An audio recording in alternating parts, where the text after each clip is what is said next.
It only takes 2 ingredients to make a rice ball, just like it only takes you and a click to subscribe to One Plate Gourmet for regular weekly content and the best ingredient recipes.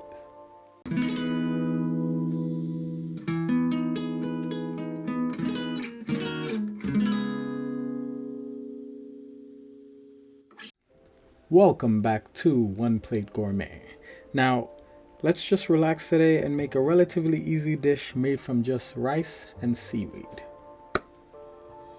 1 cup of sushi rice, which should make about 4 rice balls, some black sesame seeds, about half a cup of mayonnaise, even though you can't see it because I white balanced incorrectly, 60 ounces or 1 can of tuna, and your pick of freshly picked seaweed hand-picked straight from the ocean and or Cherry Valley. Let's start by washing our rice in a bowl, so 1 cup of rice to 1.5 cups of water, and just wash 2 or 3 times till the water is no longer cloudy.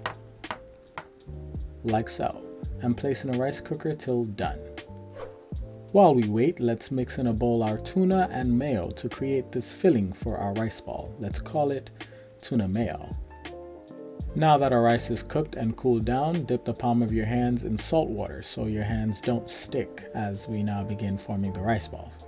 First, take a little rice and scoop of your tuna mayo. Then cover with more rice and begin to roll it into a ball, making sure not to squish it too hard. Then start shaping it into a triangle, with one hand as the base and the other forming the angles. I've had so much rice this past week, my roommate is sick of me. Just trying to perfect my rice triangle making skills was hard. The art of making rice into shapes is unbelievably complex. Now take the seaweed and cut it in half by folding it along the middle. Or if you have kitchen shears, you can just use that.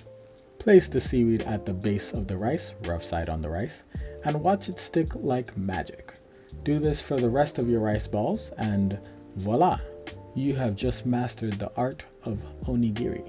But let's say you were a little more Amish and at the same time a vegan. So you boil the rice and water in a pot, let the water cover the rice by the size of your index finger at the first segmentation, or just the same metric of 1 cup of rice to 1.5 cups of water.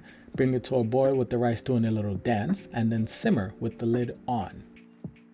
Same process as earlier, except this time add some salt and your black sesame seeds and give them a good mixing.